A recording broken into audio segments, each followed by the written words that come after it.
Hi, I'm Jackson Crawford. I'm back today on my channel dedicated to all things Old Norse with returning fan favorite Jóhanna Katrín Friðriksdóttir, who is 3/5 of the way, as of this video, to receiving a 5-time gold members jacket for repeated appearances on the YouTube channel.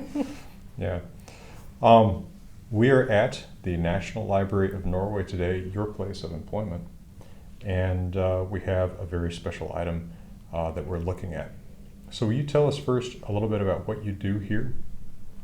Yeah, I am the sort of house medievalist, I guess, and have a very wide range of sort of responsibilities, and one of them is that I am making an edition of some of the laws that were passed during the time of Magnus, the so-called Lagabætir, or Law-mender, in the 1270s. And this was a kind of time where the Norwegians were really revising all of their old laws that had been district to district, and they were making one law code for the entire country and some of the territories that belonged to Norway at the time.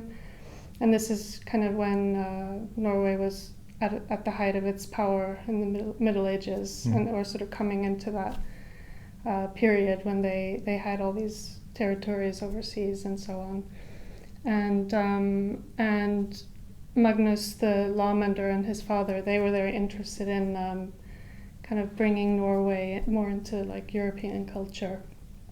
And so they were sort of updating the laws, and some of the laws in this new law code in the 1270s, they were taken from the old regional laws, but then some of them were actually taken from abroad, from further south in Europe. And so these laws were passed. In the first, there was a sort of national code, or landsløg, so law of the land, and this was in 1274. And then there were town laws in 1276, and so on. And so there's been an edition now, a new edition of these laws of the land, and we're making editions of all the other laws as well. And I think it's very important to make really good, solid, scholarly editions that kind of document all of the the variation in the manuscripts that exists. And it's very kind of, it's a skill to read a manuscript, and it's sort of, if we just expect everybody to read medieval manuscripts, that'll make it very difficult to access knowledge about the medieval period. And so this idea of making sort of big, what we call critical editions. So we go through all of the manuscripts and we find all of the variation, because when they started writing the laws, everybody, like all of the judges, for example, needed to have a law book, but then the scribes would kind of sometimes make mistakes, and then they would put something slightly differently and so on. And so we kind of need to document this and try to register all of it, and then that's the basis for then sort of more accessible editions, and then translations and so on. So what I'm kind of doing here is the foundation, and then we can put on more and more sort of layers of work, and try to make the text kind of accessible for more and more readers. So we start with the kind of specialized Old Norse people and then work our way out, I guess. Makes sense. Yeah.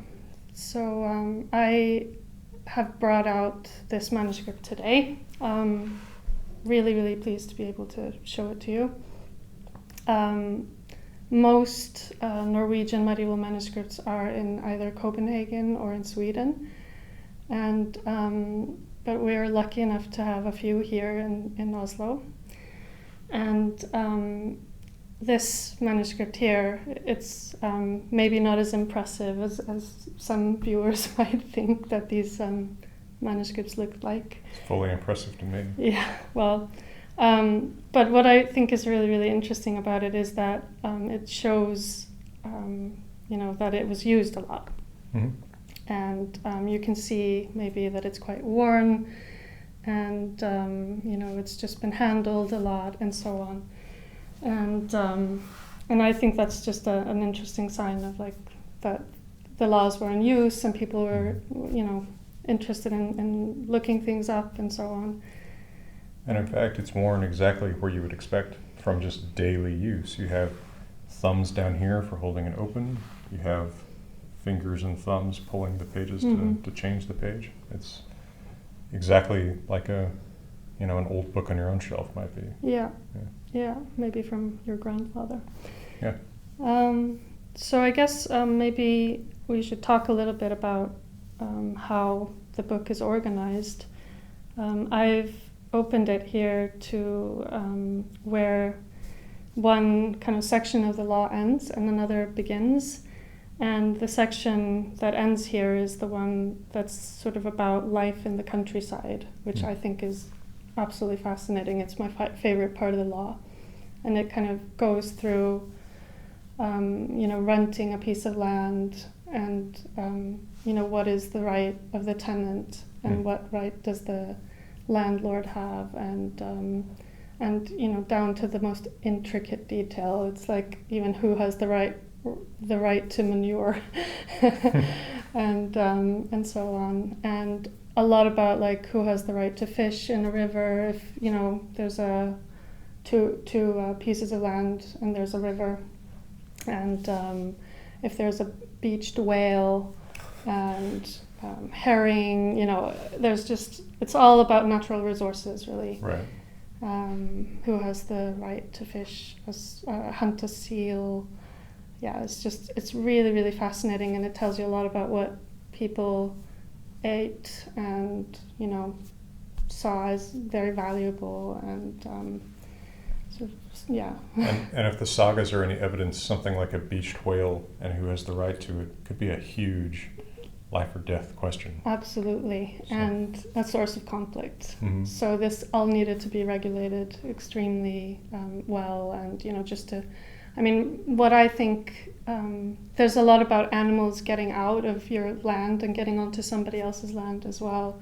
And so what happens then, and you probably have to pay a fine to the other person if your animals have, done some damage or eaten their crop or something like that. And one of the things that I would say like kind of characterizes this part of the law is good fences make good neighbors. And 1,000 years ago as now. yeah, absolutely. And it seems that people did squabble over the kind of things that we might not think of as very significant today, or sort of but it was obviously important just to kind of keep a lot of rules about these things, just so that exactly kind of to prevent and anticipate maybe conflict. So tell us a little bit about what physical manuscript we're looking at here. About what time is this in particular written down? This is written down in the 14th century. It's actually, it was probably owned by the bishopric or the bishop's see of Hamar. Because we can tell, for example, that there's a lot, it does have the law of the land in it, but then it does have a lot of Christian laws as well that regulated parts of life, so marriage and baptism and all kinds of things that were very, very important. But that, the bishops and the priests and so on, they would have to know those laws very well. And then there are some other features that locate it to Hamar. Which was the Eastern Norwegian bishopric, is that right? Yeah, so it's up in, I guess now you call it Innlandet. So it's like quite far inland. Yeah. So near the Lake Mjøsa, Right. This is actually a characteristic, I think, of medieval manuscripts, that no manuscript is usually exactly the same. Mhm. So a lot of these law books will also have some other laws, and so that kind of shows that different sort of parties needed or groups needed different types of law books. And if you were maybe a member of the aristocracy, you would need a text called hirðskrá, which regulated the kind of the highest level of society and their sort of their rights and their obligations towards the king and so on. But if you were a bishop, you wouldn't necessarily need all of that stuff. Right. It's modular laws, right? Yeah, exactly. So this combining both secular and religious laws into one volume, one well-used volume, certainly makes sense in the context of something that a bishop or someone on a bishop's staff might want to have. Yeah. And I believe there's a marginal note somewhere where the scribe complains about that there's some law that compels the bishop to send somebody around the parish in good time, kind of before Easter and some other religious holidays, and just let people know, like, Easter is coming. And because Easter moved around, so maybe not everybody had a calendar and remembered exactly when it could calculate when Easter was, and so they had to send somebody around with a cross and kind of notify people, and apparently this scribe thought this was quite a burden. I guess you would have to pay somebody to do this, and make sure that they had food and lodging and so on, I guess. Which would be a complicated thing to do. Yeah, I mean, a lot of this kind of stuff comes down to like very prosaic kind of considerations. Yeah. So what are we looking at on these 2 pages? Yeah, so this is the very end of this, the kind of section about tenants and landlords and so on. And then it starts with a table of contents actually for the next section. And so the chapter headings, and so the chapter headings are here written in red, and then the very first words of the paragraph or the section is written in black ink or dark brown ink here.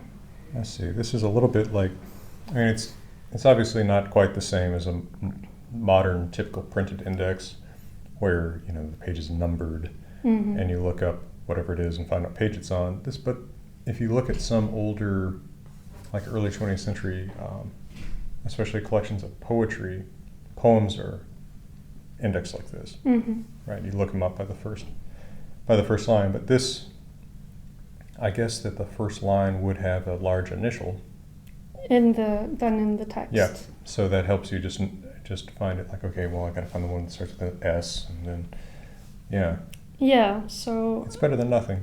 Yeah, exactly. And I think the more you probably use the book, you would, it would take you less and less time to find the right paragraph when you're looking things up. But this kind of table of contents, I mean, I think it is quite easy, as I say. I mean, I obviously don't work with the text like a lawyer or a judge. So when I'm, reading it, I'm interested in, trying to figure out all the words and kind of render them correctly into my document. But, in the medieval period, you would just be kind of needing to look up paragraphs and then, but I think in both cases, when you get a bit used to the text, it doesn't take that much time to find the right page. Sure. Like, in my favorite biography of Fridtjof Nansen, I can always flip to the page with we all know what. Is it well thumbed? Well thumbed, yeah.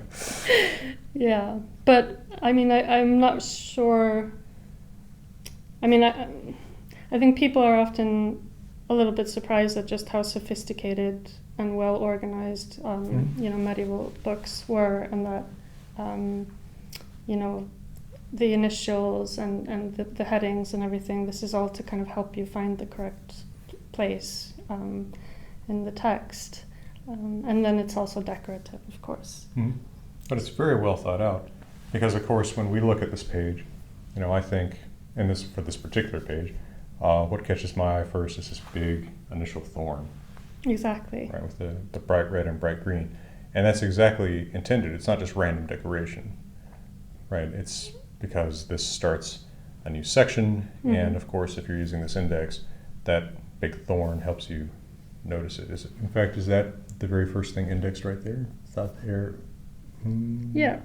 So okay, so it starts right there. Yeah. Yeah. So here they've repeated the first few lines here. Það nú því næst að vér skulum eigi fyrir öðrum taka. So the first thing is that we are not supposed to steal from others. So that's the most important thing. And so this is the beginning of the so-called kaupabálkur. And kaup is sort of a fairly wide term, I guess, because it can mean like a contract or sort of exchange or it's about selling and buying things and commerce. Yeah. Commerce part, I guess, would be maybe a concise way to put it. Commerce or like business. I mean, there's a lot of different sort of. I mean, if you read it, it's clearly dealing with slightly, quite a broad range of things. Mm-hmm. And you were mentioning earlier just how just modern seeming in some ways the talk about contracts and contract enforcement is. Yeah, I thought it was really interesting when I started to read this because there's one line, and when I started to compare the manuscripts, there was one line that I noticed there was never any variation in. And there's always a tiny bit of variation, but it sounds like this line was something you learned by heart, and that is með gögnum og vitnum skal hvert mál dæma. So gögn is like we're not entirely sure what it entailed, but it seems to mean documents. Okay. Mm-hmm. Or contracts or like some kind of evidence, essentially. And then so with documents, contracts, and witnesses, each case will be judged. Mm-hmm. And then reading through the entire section about these contracts and about commerce and business, it's all about how you have to have a contract or a witness in order to prove your case. And so if there's a dispute about, if you sold your property to somebody else and then, they say you haven't handed it over, or like, there's some kind of dispute about it. And then you have to have witnesses. And then there's all this procedure. And it's very sort of detailed. And when people think that, the Middle Ages were so barbaric, and they use the word medieval as some kind of pejorative. Right. And sort of synonym for something that was unsophisticated or like primitive. I don't think they really know what they're talking about. Well, and to kind of, I guess, editorialize for a moment, I think that sometimes that adjective medieval is used in today's world to kind of mean like chaotic socially somehow. But in fact, what we see here is anything but a chaotic document. Right? You were just telling us about how it's organized so well. And then, of course, we have a society that also, obviously has chaotic elements, so does ours, but we're trying to put order into these exchanges. Yeah. In a way that's not too dissimilar from our world. Yeah, and in a way that I think was very fair. I mean, they put a lot of responsibility on people, to kind of to follow through on contracts and to keep your word. And if your animal is doing damage to somebody else's crop, then that's your fault because you didn't maintain your fence or something. I mean, Right. it's really kind of trying to force people to take responsibility Mm-hmm. and, you know, be, just to, like, you know, not harm other people, I suppose. Mm-hmm. Let's talk a little bit about the physical pages that we're looking at here. One thing that you pointed to me earlier was this hole that we see Yes. in this left-hand column on this page. So that appears to be part of the original vellum, right? Mm. Yeah, so making vellum or parchment was quite a long process, quite complicated. You had to have a lot of skill Mm-hmm. to make this, and so yeah, you have an animal hide, and you kind of treat it with various chemicals and so on, and then you put them on a frame, and you sort of, you know, stretch them out, and you scrape them, and you do a lot of stuff, and then eventually you get like a nice thin, ideally, piece of parchment that you then, you know, you cut up into pages and so on. And then sometimes in this process there would just, you know, maybe when you were scraping or something, there would come like a little tear Mm-hmm. in the page, and but because the process was so labor intensive, you know, you wouldn't throw away an entire page just because it had a little hole in it. Mm-hmm. Having, you know, gone through all of that hassle, so they would just write around the hole, and so here you can. So this isn't like a damage that has come after, so you can actually see how, like when you read the text and then it ends at the hole and then it continues in the next line, and then you can see obviously the text behind here on the next page. But you can clearly see, and you know, when you read the text, it also, you can see that there aren't any words missing, Mm-hmm. and so on.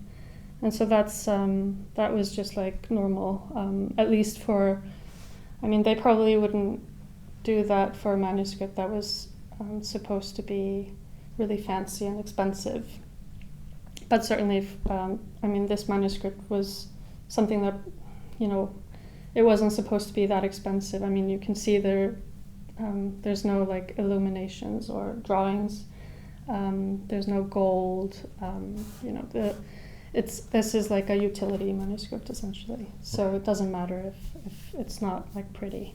It's not like the Magnús Lagabøtir manuscript that's in the permanent exhibit. Exactly. Yeah, which is a sort of Mercedes or Right. I don't know, maybe you would say Tesla now. Is this a Subaru manuscript? No. I mean, I guess the analogy makes sense. Mm-hmm. Speaking of decorations, is that a decoration that was this? Did this margin, the lower margin, used to be larger? Yeah, Was there something here?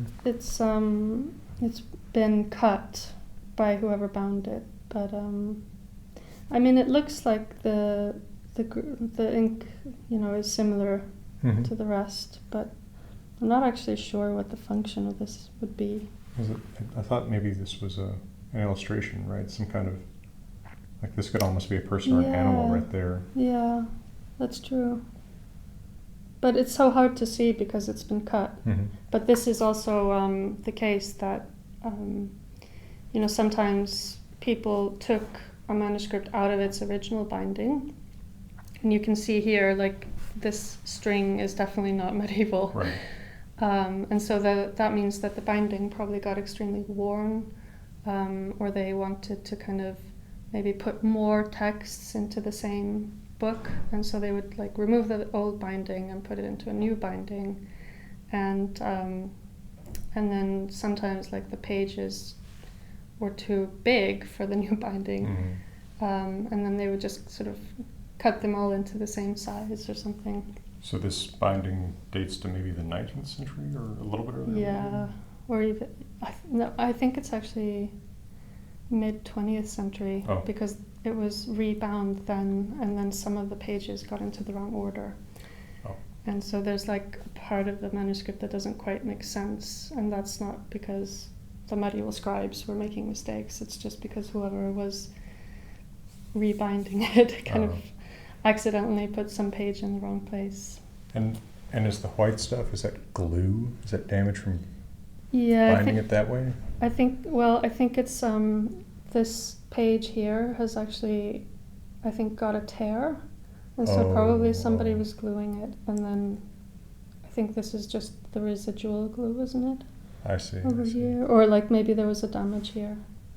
And then we also have some marginal scribblings, which look quite a bit later. Yeah, this is much this younger. doesn't look super young, but it's later than this. Yeah, this is probably 15th century, and you can see it's much more cursive, what we call secretary. So that means that it was probably some administrator or that's where the script comes from. I mean, this is Gothic script here, which is much more angular, and it took more time to write in Gothic script because you had to kind of lift the pen up and down quite a lot, whereas with secretary hand it's cursive, and so you can just keep going. And then this is like something that somebody's adding here. Which, I mean, actually, both the main text and the marginal comment down here, it's striking that this is from Norway, which 200, 300 years later, writing that you find looks like Danish. Yeah. This looks like Icelandic. Yeah. Right? I mean, this is not very different from what you would see in Iceland at this time. No. I mean, there's like half of Jónsbók or so, which is the new laws that the Icelanders got in 1281, I think. Half of that text comes directly from this, the Landslög. And then I think the other half is kind of bits and pieces that they take from older Icelandic laws that are kind of quite like specific for Iceland. But a lot of it is just verbatim, I think. And so it's the same with like the text I was talking about before, the Hirðskrá, that there's like bits of it that are put into Jónsbók in some manuscripts. And like this was very typical in the Middle Ages, that the texts were just moving around between Iceland and Norway, and probably scribes, like Icelandic scribes worked in Norway, and maybe some Norwegians worked in Iceland, and Norwegians were buying manuscripts from Iceland because Icelanders kind of had really good production, like they were good at making manuscripts. And it also kind of relates to this lack of, well, there's authorship, but there's not the same kinds of claims of authorship in medieval texts, so that you're not plagiarizing from some other place's laws, right? Yeah. It's like, oh, well, this is useful, this applies here, just copy it, right? Yeah, exactly. And before we look at any other pages, would you just tell us a little bit about how you're handling this today? Because obviously these are fragile artifacts. What is this thing that you put on top of it? I think this is called a snake. Okay. And it's just got some little weights here. And so it keeps the pages down, and so if I took it off, all the pages would be kind of flapping around. Right. And I mean, the manuscript is like, I mean, it's been handled really roughly, I think, through the ages, so it's not as fragile as we might think, although we obviously don't want to do anything to them, so we try to be as careful as possible. But so the pillow here has kind of something quite stiff inside it, and then you can kind of manipulate that around, and so you can support the book, so you're not like opening it too much. And we have other manuscripts that we're not really allowed to open more like than this. Oh, wow. Yeah, but this one, because I think it was rebound in the 20th century, and so the binding isn't actually very sort of, parched and like difficult to open. Well, but it makes perfect sense as a respectful and careful way to handle it, to try to distribute that weight more evenly, and like you said, support it so that it's not being like cracked open. Yeah. Yeah. Yeah. Well, shall we look at another page? Yeah. We noticed when we were looking at it earlier a calendar. Yes, we can have a look at that.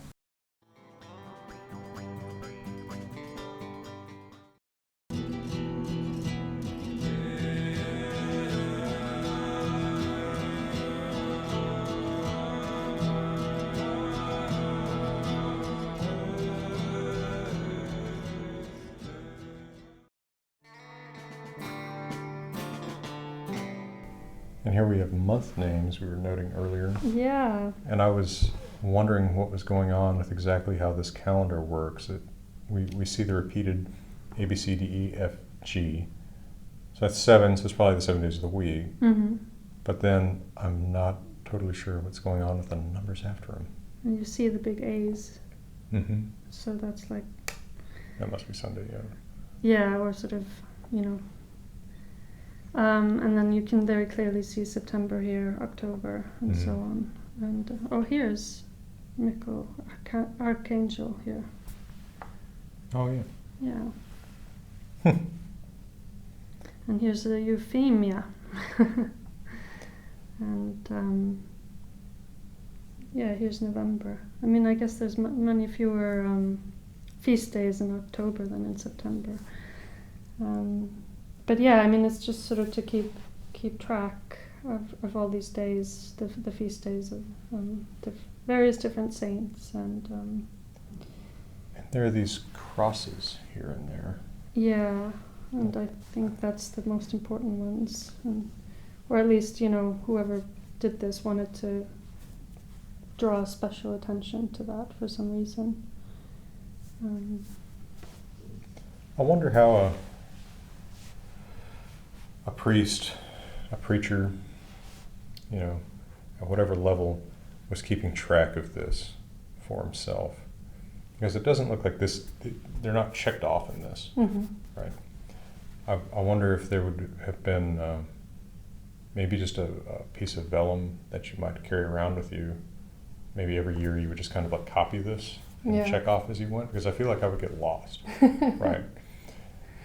Maybe if you're not used to keeping track of dates and writing, you wouldn't get as lost. Yeah. But I feel like it would get really hard to even remember what day it was, right, without a calendar.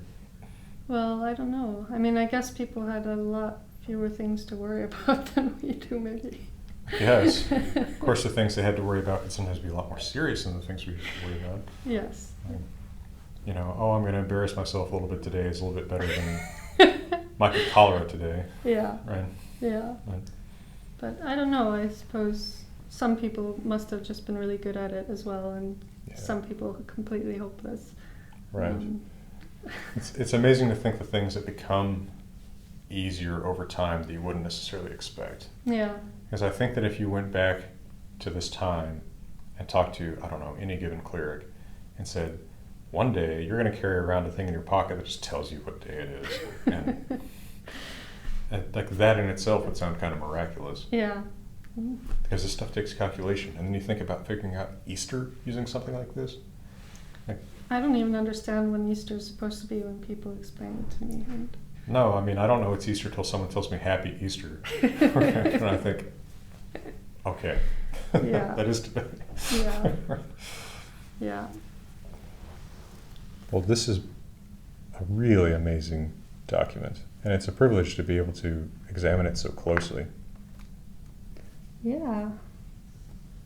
I just think it's just wonderful. I mean, just all these kind of, you know, ways of organizing a book, organizing time, organizing like the year and the weeks and the months and everything. Is this a big K up here? A K and something else? It's been cut a little bit. Yeah. I mean, I think so. I mean, but here's Eunice. So June. Yeah, it's not an initial to a No. word. I'm just wondering, does the K mean? Well, I guess traditionally in Latin, calendar is written with a K, actually. It's one of the few words in Latin that is traditionally written with K. Really? Maybe this is the word calendar. Yeah, Stephen. Margaret. I think there's two Margaret, feasts of St. Margaret. So here's Jesus on the cross. And you can also see some of the holes here that were in the manuscript to begin with, or the vellum. Another thing that I think is really interesting is that here you can see these holes with regular intervals. And that's pricking. And these are marks to make lines. Oh, okay. Yeah, so you would make all these little dots or holes, and then you would probably have some kind of ruler, and usually a stylus, and then you would rule the page, and it wasn't always like with a pen that left like a line. It was more like it left just a sort of indentation in the vellum, which you can see, but you know, then when you write, like, it just becomes less noticeable because the text is there. But that was one of the ways that you would get nice regular lines. And but here you can actually see like slight lines actually. But on the other pages that we were looking at, they weren't as noticeable. And of course, we're only noticing it here because there's not writing on this side. Yeah, exactly. Well, it's been a privilege to take a look at this manuscript with you and to get such a close look at it. But I understand that you at home, even if you can't, come to this room and look at it, can look at a facsimile of it online. Where can you do that? We have photographed this digitally, so you can see these pictures on nb.no, and then you have to navigate to the manuscript part of that. But eventually you can, get to this manuscript or other medieval manuscripts that we have, and then you can see this in high res and try. I mean, it takes a lot of practice to read a medieval manuscript, but most people should be able to kind of make out a few words. And you just try, and it takes a little bit of time to get used to, but you actually do get better after a while, and I think it's really really fun, and it's kind of so much different to have a look. Even if it's on a screen, you're still accessing something that someone wrote in the Middle Ages instead of reading it in a printed edition, as important as printed editions and translations are. Right. Well, and I think that it's a reminder of the real daily life of medieval times. We so often have this really aestheticized, one way or the other, depiction of medieval times from the outside, right? You were pointing out, for example, the fancy old Snorri translations that were popular all over Norway, right? Beautiful books meant to be displayed that present kind of, this heroic Middle Ages. But this is from that very time. It reflects the real concerns of real people, powerful and unpowerful. Yeah. And it's to me, it's so much more of a connection to that time than those more aestheticized reproductions. There's nothing aestheticized about this that isn't there for a practical purpose. What is that, 700 years ago? Yeah, something like that. Yeah. Ish.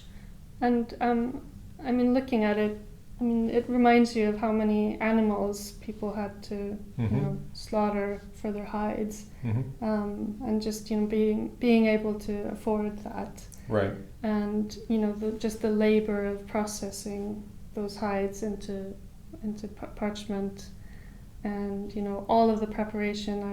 We were talking about the pricking and the ruling, and then just writing all this text. You have to have a lot of time on your hands, And the ink also, I mean, you have to know what herbs to pick in nature to make, you know, some good ink. I mean, ink that doesn't fade. I mean, this ink has lasted however many hundred years, which means that it was really well made.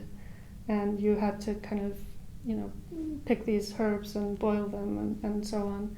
So, I mean, all of this took so much skill and expertise and time and just labor. And yeah, it sort of just really reminds you of like who has access to knowledge and information. And, you know, ordinary farmer probably wouldn't have had necessarily like just known all these laws. And so when you go and see the judge about some dispute you're having with your neighbor, like how do you access this information? Right. And yeah, it makes you think about just how power structures work and so on. And I think about the logistics of producing it. You mentioned all the animals that need to be skinned for you to get the raw material to make the book. Well, logistically, you can't slaughter all of these animals at once. No. That's so much wasted meat, right? So over time, someone is planning out, right? These skins are presumably being saved somewhere for this kind of purpose. Yeah. Right. Someone's making decisions about that. Someone's deciding, like, oh, well, you know, we've got to keep the skin for that, and not for the various other things you can use skins for. Same with the labor. Someone is spending time writing this out, who has some other job, probably, maybe at the same time. You know, I just think about the logistics behind it. It's a very planned product. Yeah, it's all very complicated and just like demands so much of resources and expertise and labor. Yeah. And just makes you admire these people who put so much effort into this. Absolutely. And thank you so much for your own time and effort. Yes. And you were only 2 visits to the channel away from your gold jacket. Well, I'm sure we can find more things to talk about. We can. And then you'll be presented the jacket 6 to 8 weeks after your last appearance. Okay. Well, from beautiful Norway, we're wishing you all the best. Bye.